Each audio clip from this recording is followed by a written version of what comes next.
الحمد لله رب العالمين والعاقبة للمتقين والجنة للمؤمنين والنار للمشركين والكافرين والملحدين والناصبين ثم الصلاة والسلام والتحية والإكرام على أشرف الأنبياء والمرسلين خاتم النبيين أبي القاسم المصطفى محمد صلى الله وعلى آل بيته الطيبين الطاهرين المعصومين المظلومين المنتجبين المنتخبين واللعنة الدائمة على أعدائهم أجمعين من الآن إلى قيام يوم الدين. أما بعد، فقد قال الله تبارك وتعالى في كتابه الكريم وهو أصدق الصادقين وقوله الحق: أعوذ بالله من الشيطان الرجيم، بسم الله الرحمن الرحيم. واذكروا نعمة الله وميثاقه الذي واثقكم به إذ قلتم سمعنا وأطعنا واتقوا الله إن الله عليم بذات الصدور. صلوات پڑھیں بر محمد و آل محمد. خداوند عالم قرآن مجید میں ارشاد فرما رہا ہے کہ خدا کی نعمتوں کو یاد کرو اور اس وعدے کو بھی یاد کرو جو تم نے خدا کے ساتھ کیا ہے. اذ قلتم، جب تم نے کہا تھا کہ ہم نے تیری بات کو سنا اور اب ہم اطاعت کریں گے. واتقوا اللہ، اللہ سے ڈرو، اللہ کا تقوی اختیار کرو. بے شک خدا تمہارے دلوں کی باتوں کو بھی بخوبی جانتا ہے. کل اس آیت کے ضمن میں آپ کے سامنے اس وعدے کی طرف جو ہم نے خدا سے کیا تھا تفسیر کے مطابق میں نے بیان کیا. وہ وعدہ جو ہم نے خدا سے کیا ہے وہ ولایت علی علیہ السلام کا وعدہ ہے. اللہم صل علی محمد. یعنی جب ہمارے سامنے مولا کی ولایت کو پیش کیا گیا تو ہم نے خدا سے یہ کہا تھا کہ میں نے یہ سنا ہے، مجھے پتہ چلا جب تو نے یہ میرے سامنے پیش کیا ہے. خدا میں وعدہ کرتا ہوں کہ میں اطاعت کروں گا. یہ ہم نے وعدہ کیا ہے خدا سے.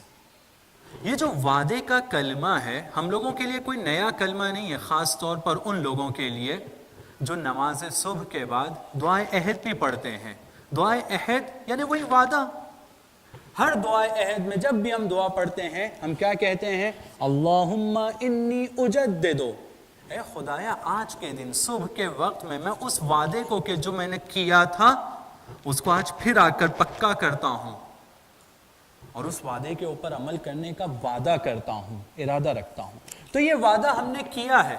اس وعدے کو ہم دہراتے بھی بہت ہیں، ذکر بھی کرتے ہیں، اور جب ہم اپنی تعریف کرنے پر آتے ہیں تو بڑے فخر سے کہتے ہیں کہ ہم وہ ہیں کہ جنہوں نے ولایت علی کو دنیا میں آنے سے پہلے قبول بھی کیا تھا. لیکن وہ جو دوسرا مرحلہ ہے سمعنا، قبول کرنے کے بعد والا جو مرحلہ ہے جس کے لیے اس آیت میں خود اشارہ ہو رہا ہے وَأَطَعْنَا، اس بات کا ذکر کہ ہم اطاعت بھی کریں گے، ہم فالو بھی کریں گے، ہم مانیں گے، جو ہم نے سنا ہے اس پر ہم عمل بھی کریں گے. یہ کم سے کم میرے لیے ایک بہت ویک پوائنٹ ہے، میرا بہت کمزور نقطہ ہے. یہ ایک ایسی جگہ ہے جہاں پر میں یا شاید اور کچھ لوگ ہوں گے جو اس میں کمزور ہوں گے. کل ایک روایت تبرکاً آپ کے سامنے پیش کیا تھا کہ جہاں پر مولا امام رضا علیہ السلام بالکل صاف لفظوں میں کہہ رہے ہیں بالکل صاف لفظوں میں کہ تم اپنے آپ کو اس وقت تک شیعہ نہیں کہہ سکتے ہو جب تک کہ تم علی کے باتوں کی مخالفت کرتے ہو. جب تک مخالفت کر رہے ہو ایک چیز کی بھی مت کہو تم شیعہ ہو, مت کہو. خود اس روایت میں, کل وقت بھی کم تھا اور آج بھی انشاءاللہ دوسری ایک روایت آپ کے سامنے پیش کرنا, اس روایت میں خود تم یہ کہو کہ ہم چاہنے والے ہیں, ہم محب ہیں, ہم چاہنے والے ہیں, ہم شیعہ نہیں ہیں. شیعہ یعنی وہ کہ جو ایک کام میں بھی مولا کی مخالفت نہیں کرے گا. اور جس وقت انہوں نے اس بات کو سننے کے بعد دل سے یہ کہا کہ ہم استغفار کرتے ہیں, ہم توبہ کرتے ہیں, فوراً امام کا رویہ بدل جاتا ہے کہ اب تم میرے بھائی ہو گئے ہو, اب 60 مرتبہ تم آئے تب میں 60 مرتبہ سلام کا جواب دوں گا, میں تمہیں ہدیہ بھی دوں گا. اس سے بڑی اور کیا بات ہوگی کہ میں نے تم کو اپنا بھائی بنا لیا ہے, تم میرے بھائی ہو. عزیزو, ہم لوگوں کے لیے ہر روایت, ہر معصوم کا ایک ایک جملہ, ایک ایک کلمہ صرف سننے کے لیے نہیں ہے. ہمارا وعدہ صرف سننے کا نہیں ہے, ہمارا وعدہ سننا اور اطاعت کرنا دونوں ہے.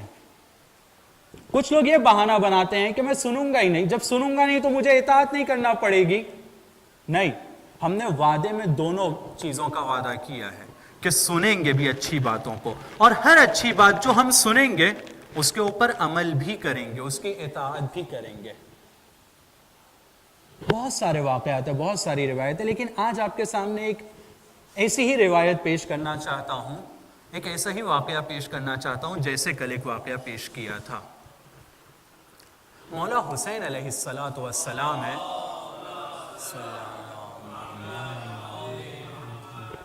مدینے سے نکلے, مکہ پہنچے. مکے میں کوفیوں کے بہت سارے لیٹر آنے لگے.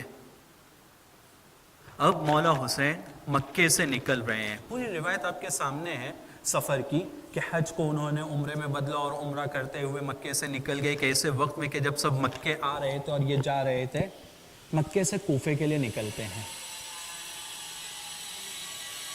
راستے میں کچھ ایسے حالات ہوتے ہیں کہ جس کی وجہ سے وہ کوفہ نہیں جا سکتے ہیں. کوفہ کا راستہ ان کے لیے بند کر دیا گیا. مجبور ہوتے ہیں کربلا کی طرف سفر شروع کرتے ہیں.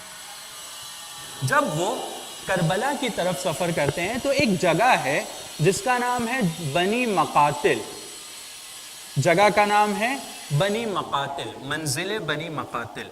کیونکہ پہلے زمانے میں ایسا ہوا کرتا تھا کہ صبح سے لے کر شام تک کے سفر کرتے تو, اور کچھ ایریاز ایسے ہوتے تھے جن کو ریسٹ ہاؤس ٹائپ آپ کہہ سکتے ہیں, راستوں کے درمیان کے جو کاروان جا رہے ہوں وہاں پر رکیں گے اور آرام کریں گے.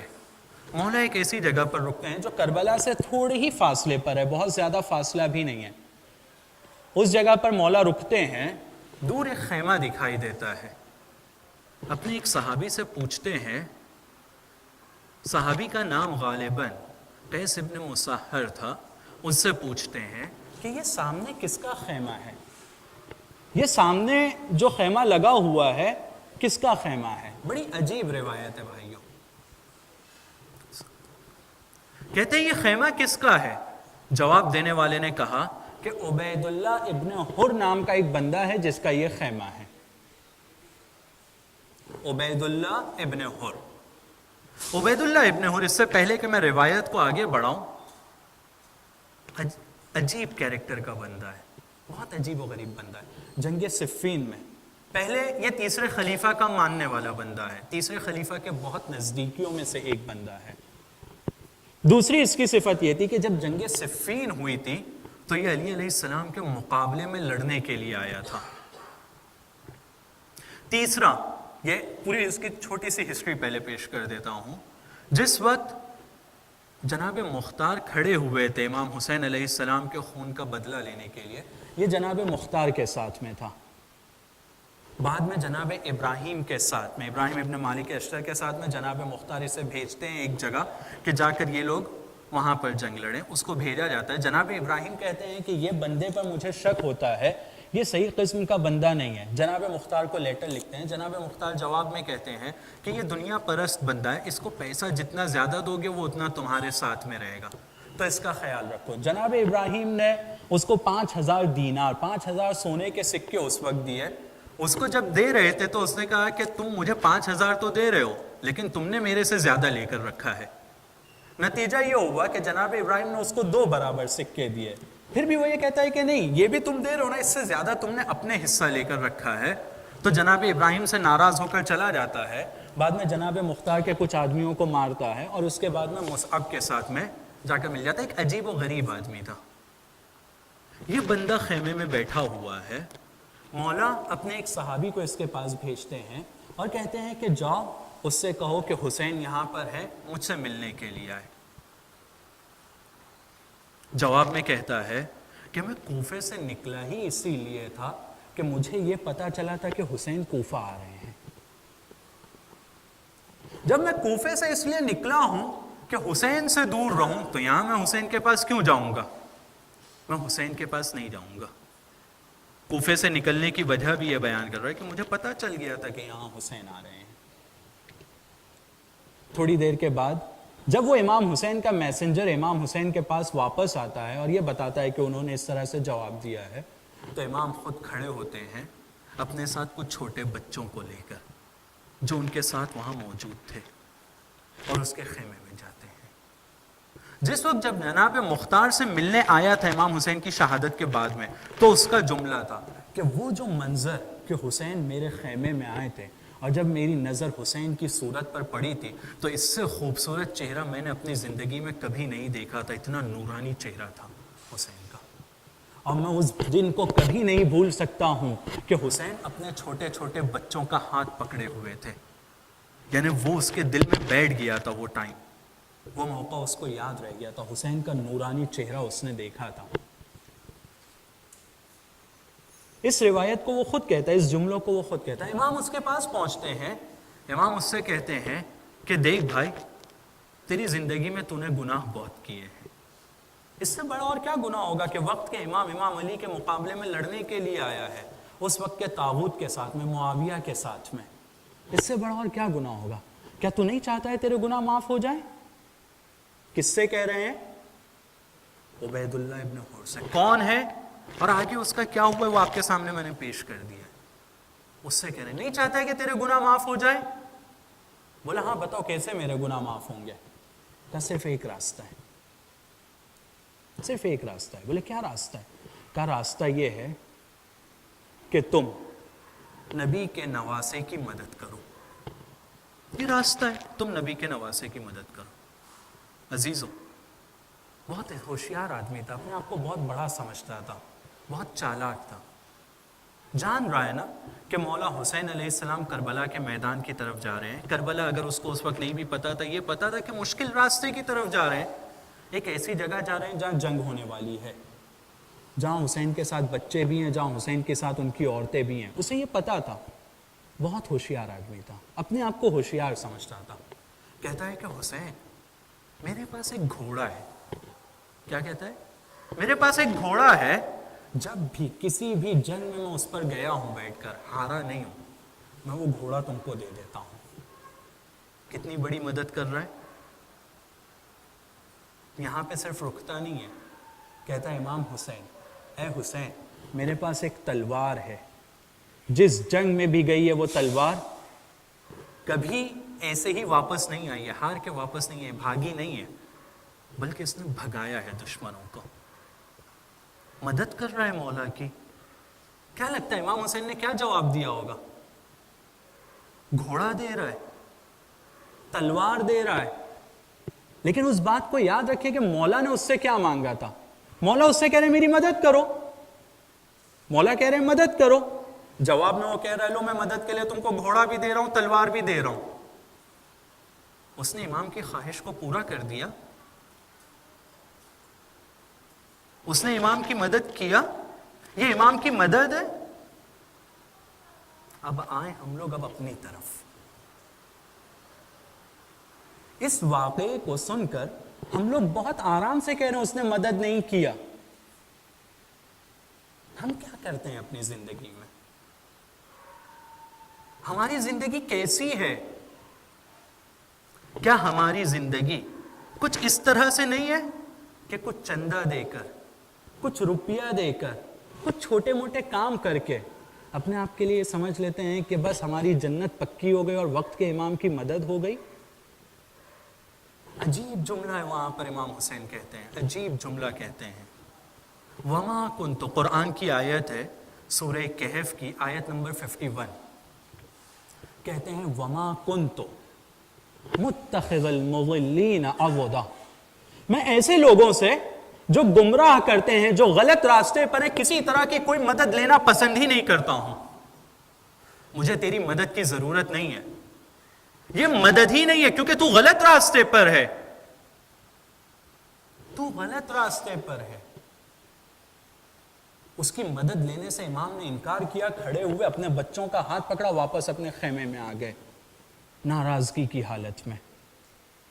کرائیٹیریا لیکن دے دیا کہ غلط راستے پر رہتے ہوئے، صحیح معنی میں ولایت کو قبول نہ کرتے ہوئے، اگر کوئی چیز تم دے بھی رہے ہو نا، امام اس کو قبول نہیں کریں گے. ان کی عادت نہیں، ان کو ضرورت نہیں ہے، وہ محتاج نہیں ہے تمہاری تلوار کے، تمہارے پیسوں کے، تمہارے گھوڑوں کی، یا تمہاری ان مادی چیزوں کی جو ان کے صدقے میں بنی ہیں، اس کے یہ محتاج نہیں ہے. ہم لوگوں سے امام نصرت مانگ رہے ہیں.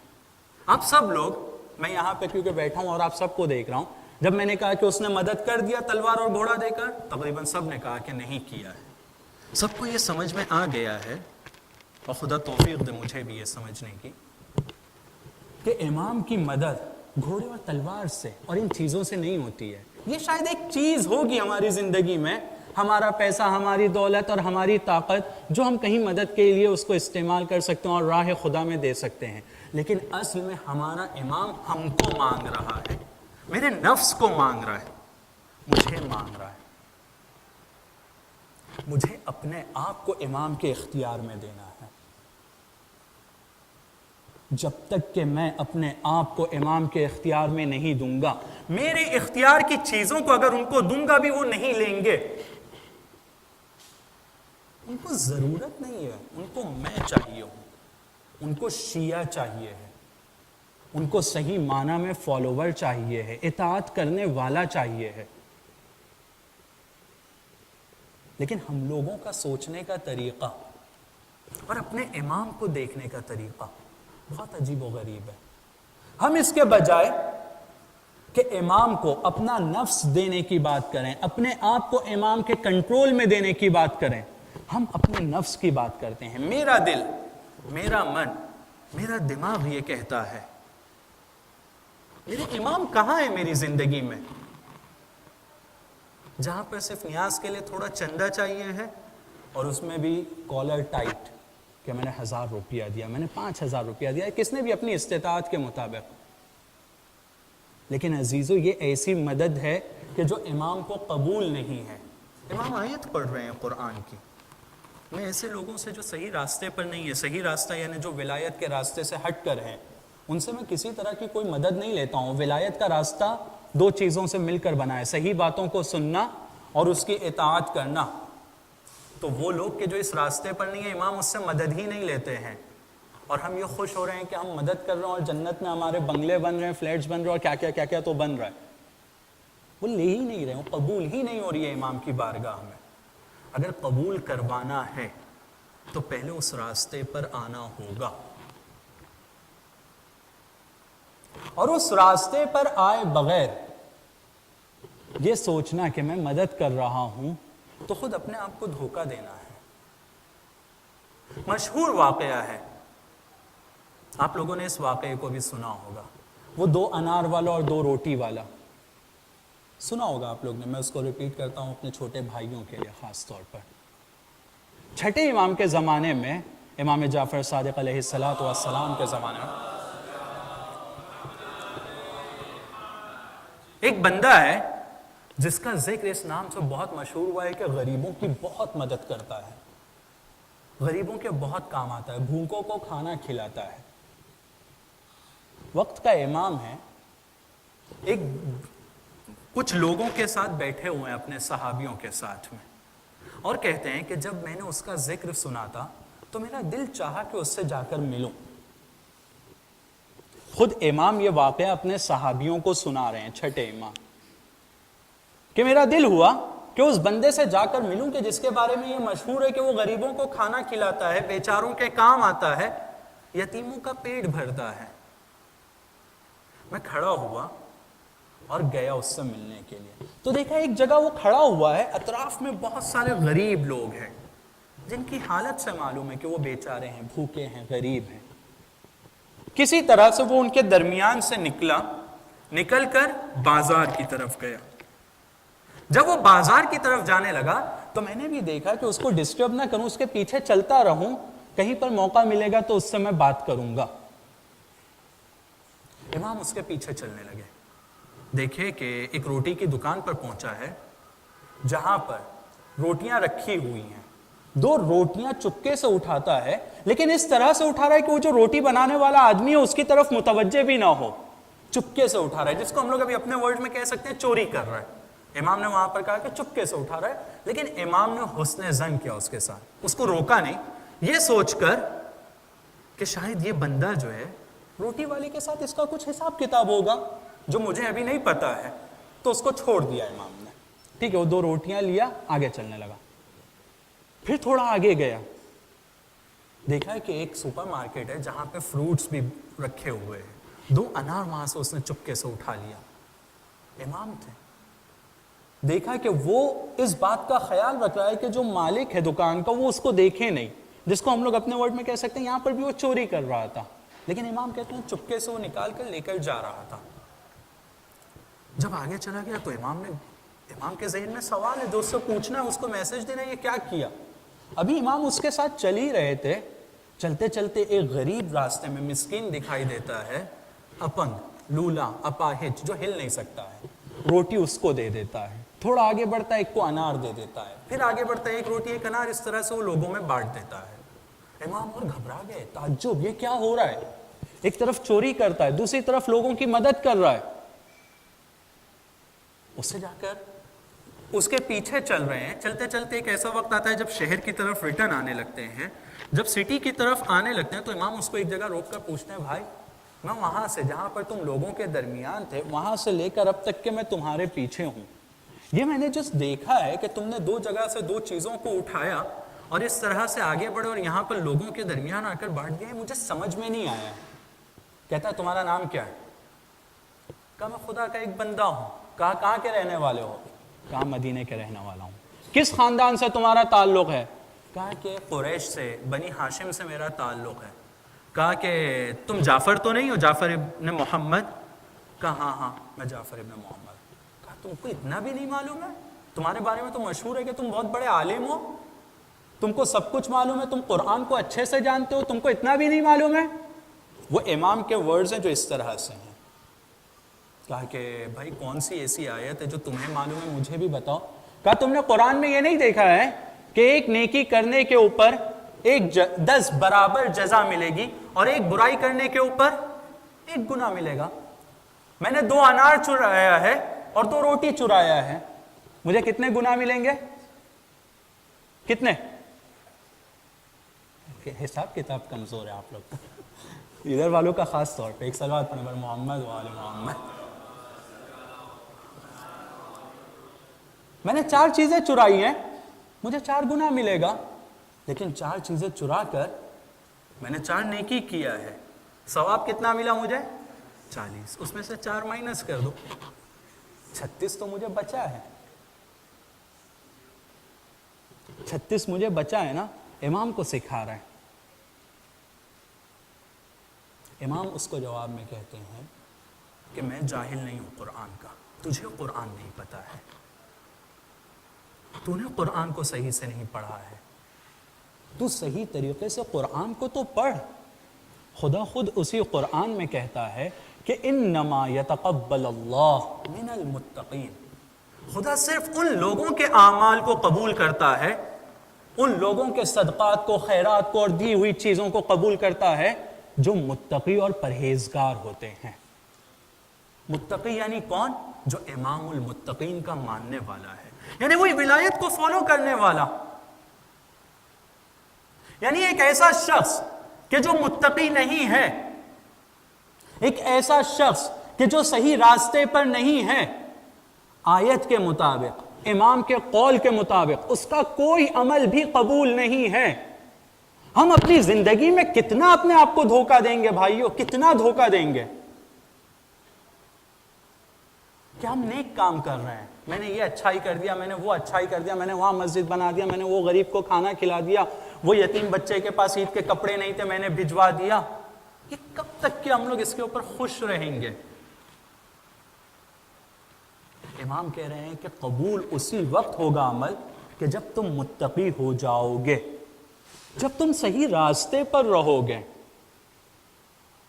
اپنے آپ کو ان دنیا کی قید سے آزاد کرو گے،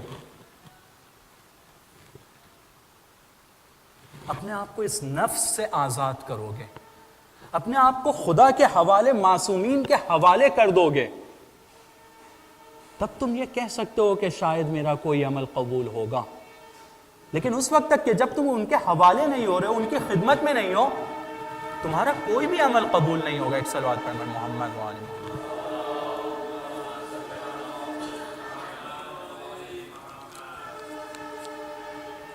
اور ایک صلوات پڑھیں محمد و آل محمد۔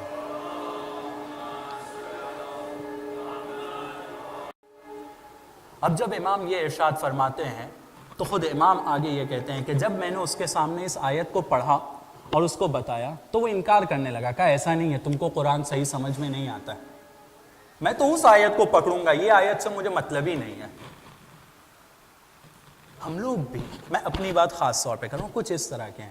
علامہ اقبال بہت اچھا شعر کہتے ہیں، خود بدلتے نہیں قرآن کو بدل دیتے ہیں۔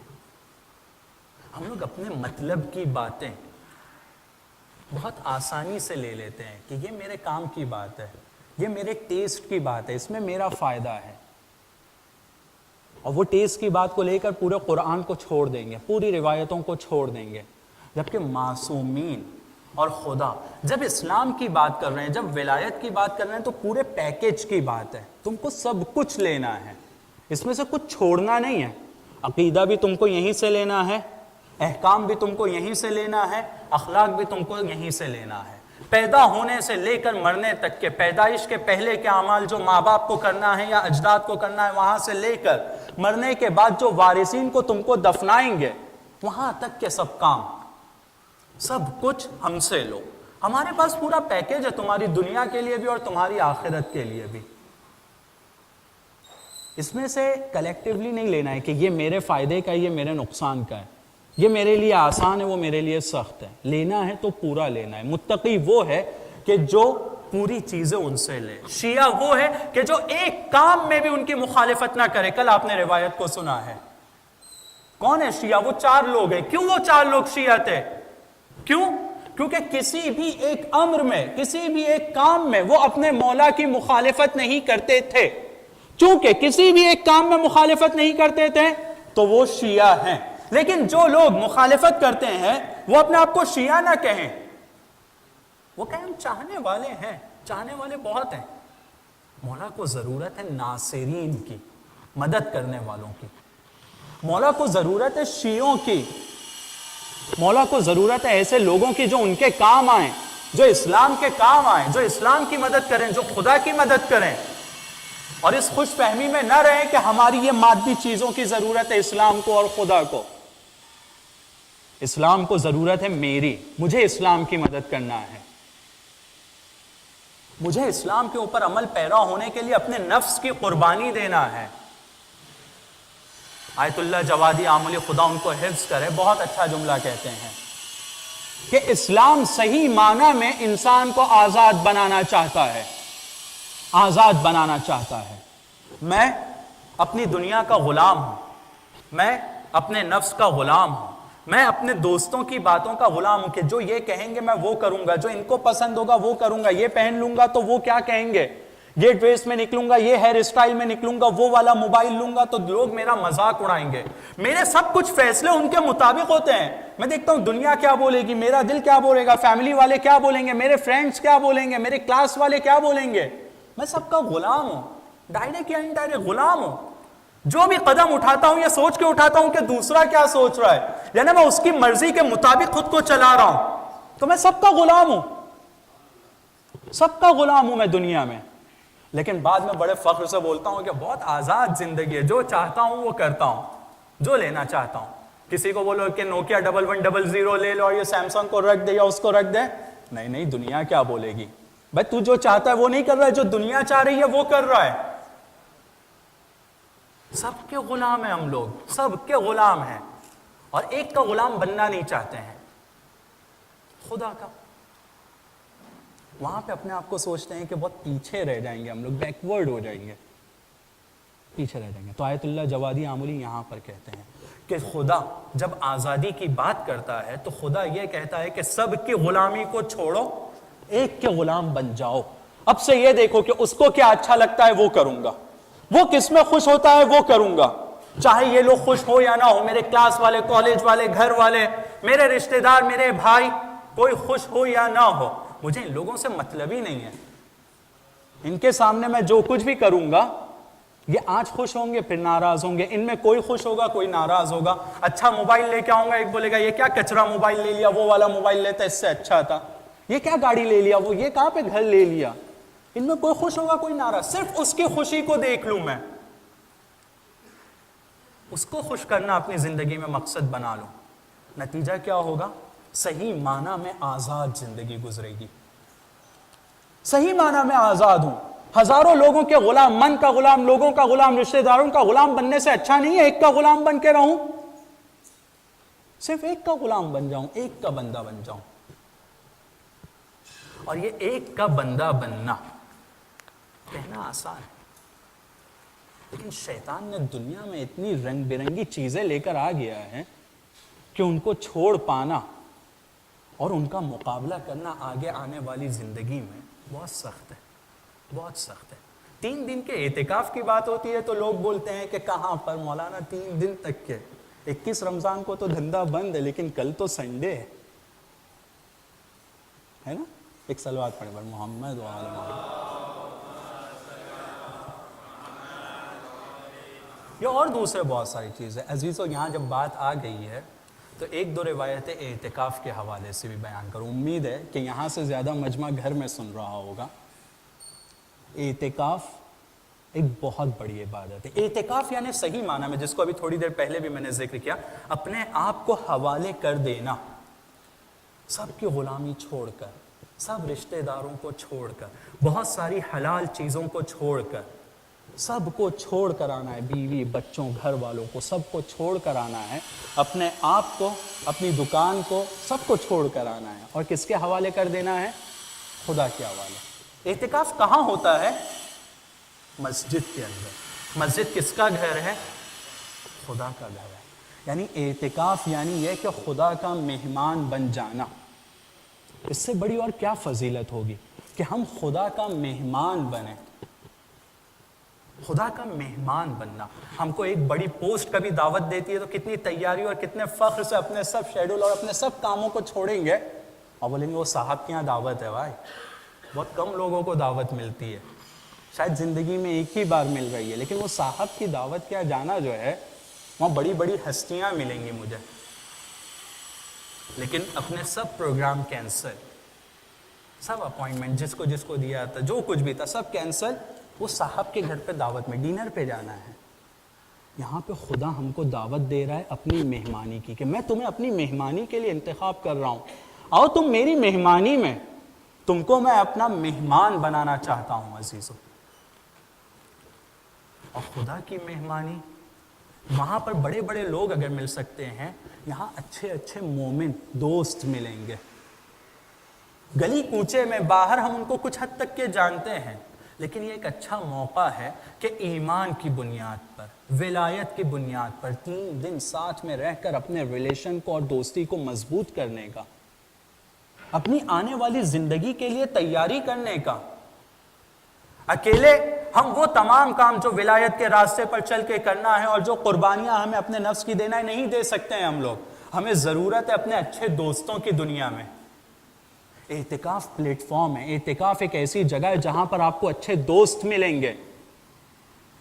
اعتکاف ایک ایسی عبادت ہے جس عبادت کو اگر حج سے افضل بھی کچھ علماء کہتے ہیں تو کہتے ہیں کہ یہ غلط نہیں ہے۔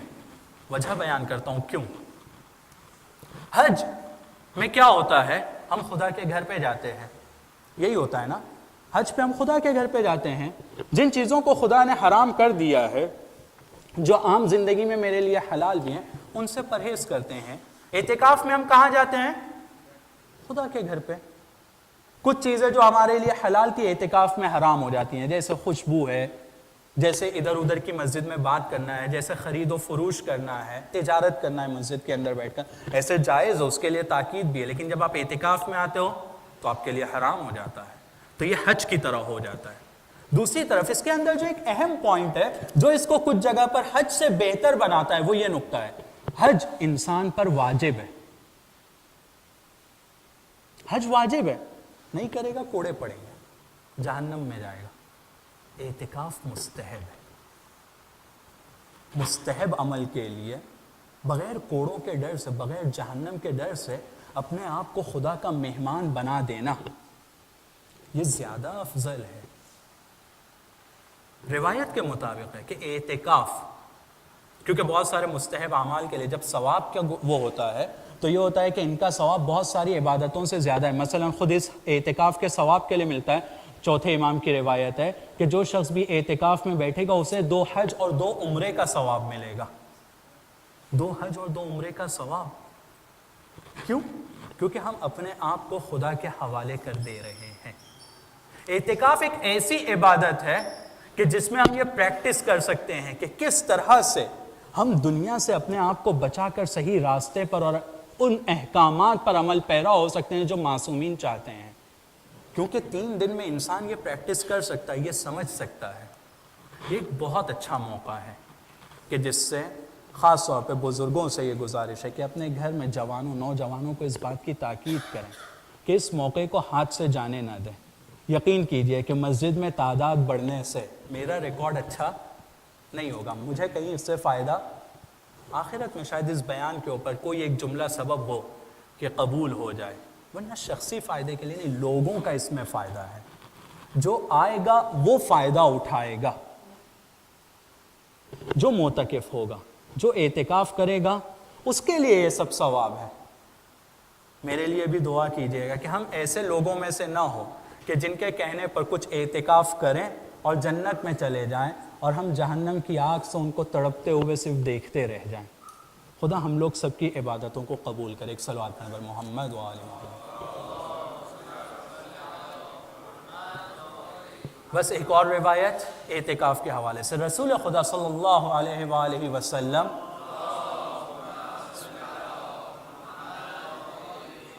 ہمیشہ سے ان کی یہ سیرت تھی کہ آخری 10 دنوں کا اعتکاف کرتے تھے، ماہ رمضان کے آخری 10 دنوں میں اعتکاف کرتے تھے۔ اگر کسی وجہ سے 1 سال وہ اعتکاف نہیں کر پاتے یا اعتکاف کے لیے مسجد میں نہیں بیٹھ پاتے تھے تو اگلے سال 20 دنوں کا اعتکاف کرتے تھے۔ یعنی اس کی کوئی ایسی فضیلت تو ہے، کوئی ایسی چیز تو ہے جو رسول جیسی ذات اس کے لیے اتنا اہتمام کر رہی ہے اور اس کا اتنا خیال رکھتی ہے، اور مس ہو جانے کی صورت میں اس کا جبران کرنے کی بھی کوشش کر رہی ہے۔ تو جب یہ موقع ملا ہے تو ہم اپنے رسول کی سیرت پر عمل کرتے ہوئے، معصومین کی احادیث پر عمل کرتے ہوئے پوری کوشش کریں کہ اعتکاف میں بھرپور انداز میں شرکت کریں، اور یہ شرکت ہمارے لیے دنیا میں صحیح راستے پر، اور یہ سمجھنے کے لیے، اپنے آپ کو آزمانے کے لیے کہ میں کتنے پانی میں ہوں، کتنا میں دنیا سے بچ سکتا ہوں، کتنا میں خدا کے لیے اپنی زندگی میں آ کر کمپرومائز کر سکتا ہوں، کتنا میں خدا کے لیے اور معصومین کے لیے، اور چونکہ شب شہادت بھی یہ دیکھوں کہ میں کتنا امام علی علیہ السلام کے لیے اپنی زندگی کو وقف کر سکتا ہوں، کتنا میں دنیا سے اپنے آپ کو کٹ آف کر سکتا ہوں۔ یہ سمجھنے کا بھی بہت اچھا موقع ہے، اور یہ موقع جب، اور یہ پریکٹس، اور جب یہ ہم لوگ کو موقع ملتا ہے تو اس کے بعد میں ہم لوگوں کی زندگی میں بہت ممکن ہے کہ یہ پہلا قدم ہو ہماری زندگی کے بدلنے کا، اور اس استغفار کا، اس توبہ کے لیے پہلا قدم ہو کہ جس کے بعد وہ سند ملے گی جو امام رضا نے اپنے ان چاہنے والوں کو دی تھی۔ اللہم صلی علی محمد و آل محمد۔ تو وہ سند بھائی ہونے کی سند ہے، وہ سند ان سے نزدیک آنے کی سند ہے، اور امید ہے کہ انشاءاللہ اس موقع سے ہم لوگ فائدہ اٹھائیں گے. ہمارے معصومین کی زندگی میں خاص طور پہ علی علیہ السلام کے جن کی مناسبت سے یہ راتیں منسوب ہو چکی ہیں، ان کے بارے میں بھی اعتکاف کے حوالے سے مختلف اعمال اور روایتیں ملتی ہیں. لیکن یہ ایک ایسی ذات ہے ہمارے مولا علی کہ جو مسجد کے اندر رہنے والی ذات ہے. مسجد سے اپنے آپ کو اتنا مانوس کر لیا ہے کہ شاید اپنے خود کے گھر سے زیادہ اور دوسری جگہوں سے زیادہ مسجد میں رہنے کی انہوں نے عادت بنائی ہے، اور اپنے آپ کو مسجد میں ہمیشہ رکھا کرتے تھے. جب فرصت مل رہی ہے مسجد میں چلے جاتے ہیں. تو مسجد میں آنا، خدا کے گھر میں آنا، اس کو کم اہمیت نہ سمجھا جائے. یہ ایک بہت با اہمیت اور بہت با فضیلت چیز ہے. اب آتا ہوں اس روایت کی طرف جہاں سے اس جملے تک کے ہم لوگ پہنچے ہیں، جہاں پر امام نصرت کا تذکرہ کر رہے ہیں، جہاں پر امام متقی ہونے کا تذکرہ کر رہے ہیں. ارشاد فرماتے ہیں کہ اعمال صرف ان لوگوں کے قبول ہیں کہ جو متقی اور پرہیزگار ہوں گے، جو دل سے اس بات کی توبہ کریں گے اور استغفار کریں گے کہ اب تک کے جو ہمارے گناہ تھے، اب تک کے جو ہماری زندگی تھی، اس سے ہم پشیمان ہیں، اس کو اب ہم چھوڑتے ہیں، اور اب آگے کی زندگی میں ہم آپ کے ساتھ ہیں، ہم آپ پر قربان ہیں. مثال ہمارے سامنے موجود ہے جناب حر کی. ایک بندہ ہے عبید اللہ ابن حر کہ جس سے مولا نصرت مانگتے ہیں. تلوار دے رہا ہے، گھوڑا دے رہا ہے کہ لیجئے جائیے، اور ایسی تلوار ایسا گھوڑا کہ کبھی جنگ ہارتے ہی نہیں ہے، یہ آپ بھی جائیں گے جنگ جیت جائیں گے. لیکن مولا اس سے قبول نہیں کرتے ہیں. اور ایک ہے حر ابن یزید الریاحی جو مولا کے پاس رات میں آتا ہے اندھیرے میں اور کہتا ہے مولا میری توبہ قبول ہو جائے گی. کہاں تمہاری توبہ قبول ہوگی؟ کیسے؟ کہا نصرت کرو اہل بیت کی، نصرت کرو. کہا مولا میں آپ کی خدمت میں ہوں. پاسٹ کیسا تھا؟ گزشتہ زندگی کیسی تھی؟ خود حر کے جملے ہیں کہ میں اس بات کے اوپر پریشان ہوں، پشیمان ہوں کہ جب آپ کے گھر سے پیاس کی آواز کو سنتا ہوں بچوں کی. خود احساس ہے ان کو اس بات کو کہ کربلا میں 3 دن کی بھوک پیاس میں میرا رول بہت بڑا ہے. لیکن جب نصرت کی بات آتی ہے کہ میں نصرت کروں گا، میں آپ کی خدمت میں ہوں، جو آپ کہیں گے وہ کروں گا، جواب میں کیا کہتے ہیں کہ اے حر تمہاری دعا قبول ہوگی، تمہاری توبہ قبول ہوگی. اور صرف یہی نہیں کہتے ہیں، کہتے ہیں کہ تیری ماں نے تیرا نام کتنا اچھا رکھا تھا، کتنا اچھا نام رکھا تھا کہ دنیا میں بھی آزاد اور آخرت کے لیے حر بن گیا، ہمیشہ کے لیے حر ہو گیا ہے. تو کتنا اچھا نام رکھا ہے. ہم بھی ان روایتوں کو سن کر جو چیز ہمارے لیے ضروری اور ہماری ذمہ داری ہے وہ یہی ہے کہ اس سے سبق لیں کہ اگر حر جیسا ماضی بھی ہے، حر جیسا پاسٹ بھی ہے، تو ہمارا مولا اس سے بھی درگزر کرے گا. صرف ایک شرط ہے کہ ہم کہیں کہ ہم اس کی نصرت کریں گے. ہماری زندگی میں ہم مدد مانگتے ہیں، جہاں کوئی مشکل ہے مولا کا واسطہ، جہاں کوئی، یہ بری چیز نہیں ہے، لیکن یہ ایک سائٹ کا رابطہ کہ صرف ہم مدد مانگے ہمارے امام سے، یا ہم سے انہوں نے بھی مدد مانگی ہے، ہمیں ان کی مدد کرنا ہے. خدا نے قرآن میں مدد مانگا ہے، ہمیں ان کی مدد کرنا ہے. یہ 2 طرفہ رابطہ ضروری ہے. صرف ہاتھ یوں نہیں بلکہ ہم اپنے آپ کو اسلام کے حوالے کریں، معصومین کے حوالے کریں، ان کی باتوں پر عمل کریں اور ان کی خدمت میں آئیں. اور اگر ہم بھی ایسے آتے ہیں تو اگر حر جیسا پاسٹ بھی ہوگا، ماضی ہوگا، تو کہتے ہیں کہ تیری یہ توبہ کو خدا قبول کرے گا. ہاں زادارو، خدا اس کی بھی توبہ قبول کرتا ہے جس نے امام حسین علیہ السلام کو کربلا میں آنے پر مجبور کیا تھا. ہم وہ عزادار ہیں جو کربلا کے مصائب سن کر روتے ہیں. ہم وہ عزادار ہیں کہ جو اہل بیت کی مصیبتوں پر گریہ کرتے ہیں. بس کچھ روایتیں آپ کے سامنے تبرکاً آج کی مناسبت سے پڑھنا چاہتا ہوں. کل کچھ روایتیں آپ کے سامنے میں نے بیان کیا. ایک دو روایتیں جو آج کی مناسبت سے ہیں وہ بیان کروں، جس میں پہلے مقدمے کے طور پر کل کی ایک روایت بیان کرنا چاہتا ہوں، شب ضربت۔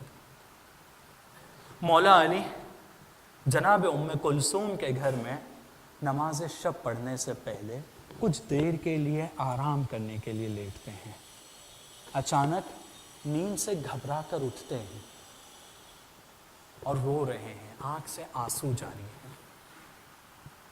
بیٹی اور باپ کے آنسو، وہ بھی باپ علی جیسا باپ، بیٹی ام کلثوم جیسی بیٹی، گھبرا کر پوچھتی ہے بابا یہ آنسو کس چیز کے ہیں؟ کہا بیٹیا یہ خوشی کے آنسو ہیں، ابھی میں نے میرے خواب میں دیکھا ہوں کہ رسول خدا مجھے کہہ رہے ہیں علی میرے پاس آ جاؤ، میرے پاس آ جاؤ، میں تمہارا انتظار کر رہا ہوں۔ بیٹی گھبرا کر پوچھتی ہے بابا آپ نے جواب میں کیا کہا؟ کہتے ہیں کہ بٹیا میں نے جواب میں کہا کہ اے رسول خدا میں بھی آپ کی زیارت کا مشتاق ہوں، میں بھی آپ سے ملنا چاہتا ہوں، کیوں یہ ملنا نہ چاہے، کیوں رسول کی زیارت کا انتظار نہ کرے؟ اس مرثیے کو یاد کیجئے کہ جو مرثیہ جناب سیدہ کی شہادت کے بعد مولا علی نے پڑھا تھا، ارشاد فرماتے ہیں کہ اے سیدہ، اے زہرا، یہ تم نے مجھ پر کیا ظلم کیا کہ مجھ کو تنہا چھوڑ کر چلی گئی؟ اے زہرا یہ تم نے مجھ پر کون سا دن لے آئے کہ تم مجھے اس دنیا میں کہ جہاں پر کوئی میرے ساتھ نہیں ہے مجھے تنہا چھوڑ کر چلی گئی؟ اے زہرا اے کاش کہ میں تم سے پہلے اس دنیا سے چلا جاتا۔ یعنی انتظار تو کر ہی رہے تو اس دن سے جب سے رسول اس دنیا سے گئے ہیں کہ میں کب رسول کی زیارت کے لیے جاؤں گا، اور ذکر بھی کرتے ہیں کہ میں انتظار کر رہا تھا اس بات کا کہ میں رسول کی زیارت کو جاؤں۔ ہاں عزادارو، ایک دو روایتیں اور آپ کی زحمت تمام۔ ایک شخص آتا ہے امام صادق کی خدمت میں، ہمارے چھٹے امام سے سوال کرتا ہے کہ مولا آپ اہل بیت میں سب کے صبر کرنے کے اعلیٰ درجے پر فائز ہیں، لیکن مولا مجھے لگتا ہے کہ آپ کے درمیان سب سے زیادہ جس نے صبر کیا ہے وہ مولا حسین تھے، مولا حسین کا صبر سب سے زیادہ ہوگا۔ کہا کیوں ایسا لگتا ہے؟ کہا انہوں نے علی اکبر کی شہادت کو دیکھا ہے، انہوں نے علی اکبر کے سینے سے برچی کا پھل نکالا ہے، انہوں نے کٹے ہوئے عباس کے بازوؤں کو دیکھا ہے، انہوں نے سکینہ کی پیاس کو دیکھا ہے، انہوں نے علی اصغر کو اپنے ہاتھ میں شہید ہوتے ہوئے دیکھا ہے۔ لیکن ہاں عزادارو، امام صادق گردن جھکاتے ہیں، روتے ہوئے عجیب جملہ کہتے ہیں، نہیں اے شخص ایسا نہیں ہے، ہم سب میں ہمارا دادا علی امیر المومنین سب سے بڑا صحابی تھا، سب سے بڑا صابر تھا، ان کا صبر ہم سب میں سب سے زیادہ تھا، یہاں تک کہ امام حسین سے زیادہ صبر تھا۔ ہاں عزادارو، شاید اس وجہ سے کہ جو ظلم مولا علی نے برداشت کیا ہے اور وہ مصیبتیں جو جناب زہرا کی مولا علی نے دیکھی ہیں وہ کوئی اور برداشت نہیں کر سکتا تھا۔ روایتوں میں ملتا ہے جو کل آپ نے بھی سماعت فرمایا، ٹوٹی ہوئی پسلیوں کو مولا علی نے دیکھا تھا، نہ حسن نے دیکھا تھا نہ حسین نے دیکھا۔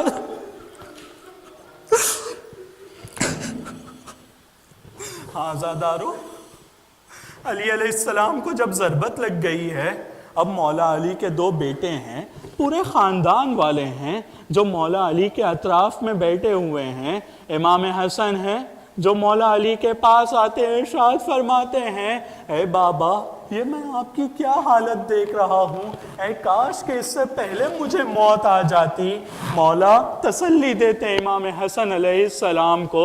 امام حسین علیہ السلام آگے بڑھتے ہیں، کہتے ہیں لا یومک کیومک یا ابی، اے میرے بابا جو ظلم مصیبت میں آپ پر دیکھ رہا ہوں، اتنی بڑی مصیبت آل رسول پر اس دن کے علاوہ جس دن رسول اس دنیا سے گئے ہیں کبھی نہیں آئی ہے۔ لیکن مولا علی پلٹ کر کہتے ہیں نہیں بیٹا، لا یوم کا یومک یا ابا عبداللہ، جو دن تجھ پر کربلا میں آنے والا ہے ویسی مصیبت ہم میں سے کسی پر بھی نہیں آئی ہے۔ شاید ان مصائب کو یاد کر رہے تھے جو امام حسین نے کربلا کے میدان میں پیش کیے تھے۔ بس عزادارو، اب امام حسین کو جب انہوں نے یوں کہا، امام حسین رونے لگے۔ جب رونے لگے تو ارشاد فرماتے ہیں کہ اے بیٹا مت رونا، تم وہ شخص ہو جس پر پوری کائنات روئے گی، تم مجھ پر گریہ مت کرو، تم پر مجھے گریہ کرنا چاہیے، کیونکہ تم پر مصیبتوں کے پہاڑ ٹوٹیں گے۔ عجیب جملہ ہے جو امام حسین کہتے ہیں، اے بابا اگر یہ رونا سیکھا تھا تو اسی دن کے لیے تو سیکھا تھا کہ آج میں آپ کی مصیبت پر رو سکوں۔ ہاں عزادارو، جب ہمارا وہ مولا کہ جس پر ہم بھی گریہ کرتے ہیں علی کی ذات پر گریہ کر رہا ہے تو یہ علی کی مظلومیت بتانے کے لیے کافی ہے۔ بس ایک روایت اور آپ کی زحمت کو تمام، یہ روایت مربوط ہے شب ضربت سے، لیکن اتنی دل دہلانے والی روایت ہے کہ دل چاہتا ہے کہ اس کو بھی پڑھ دوں۔ روایت میں ملتا ہے کہ جب ضربت لگی، مسجد سے گھر کی طرف علی علیہ السلام کو لا رہے تھے تو علی علیہ السلام اپنے دونوں بیٹوں سے کہتے ہیں کہ اے حسن و حسین مجھے سہارا مت دو، مجھے زمین پر کھڑا کر دو۔ بیٹے گھبرا کر پوچھتے ہیں بابا کیا وجہ ہے کہ آپ زمین پر کھڑا ہونا چاہتے ہیں؟ آپ کے بدن سے اتنا خون جا چکا ہے کہ اب آپ پیدل نہیں چل سکتے ہیں۔ کہا نہیں بیٹا مجھے کھڑا بھی کر دو اور میری صورت سے خون بھی صاف کر دو، کیونکہ جب میں گھر سے نزدیک آ رہا ہوں زینب مجھے اس عالم میں دیکھے گی تو گھبرا جائے گی، زینب مجھے اس عالم میں دیکھے گی تو گھبرا جائے گی کہ میرے بابا کو کیا ہو گیا ہے۔ ایک یہ بابا ہے جو کوفے کے شہر میں ہے، جو اپنی بیٹی کا اتنا خیال رکھ رہا ہے اور اپنے صحابیوں کے درمیان اس طرح کی بات کو کر رہا ہے، لیکن کل 61 ہجری میں ایک اور بابا ہے جس کا سر نیزے پر بلند ہے، اس کی بیٹی اونٹ پر بندھی ہوئی ہے، بیٹی پر کوڑے برس رہے ہیں اور وہ بابا نیزے پر ہے۔ اور یہ بیٹی کا وہ وقت بھی یاد کرو کربلا کے میدان میں جب اس باپ کو اس طرح سے پامال کر دیا گیا، سر کو جدا کر دیا گیا کہ یہ بیٹی پہچان بھی نہ سکی۔ الا لعنت اللہ علی القوم الظالمین وسيعلم الذين ظلموا أي منقلب ينقلبون۔ خدایا ہمارے اس مختصر سے عمل کو قبول فرما، خدایا امام زمانہ کے ظہور میں تعجیل فرما، خدایا ہمیں اس بات کی توفیق عطا فرما کہ ہم اپنے اعمال کے ذریعے سے، اپنے کردار کے ذریعے سے، اپنی باتوں کے ذریعے سے، اپنے ایکشنز کے ذریعے سے اپنے وقت کے امام کو خوش کر سکیں۔ خدایا یہ وہ بڑی راتیں ہیں کہ جس میں ہمارے لیے ہمارے نامے اعمال پیش کیے جاتے ہیں مولا کی خدمت میں، اور آنے والے سال کے اعمال اور ہماری قضاء و قدر پیش کی جاتی ہے۔ خدا امام زمانہ کا واسطہ دیتے ہیں کہ ہماری قسمت میں بہترین اعمال، بہترین گفتار، بہترین رفتار کو لکھ دے۔ خدایا ہمیں اس بات کی توفیق عطا کر کہ ہم اپنے وقت کے امام کو خوش کرنے کے ساتھ ساتھ میں صحیح معنی میں ان کے شیعہ اور ان کے فالوور بن سکیں۔ وَتَقَبَّلْ مِنَّا إِنَّكَ أَنْتَ السَّمِيعُ الْعَلِيمُ۔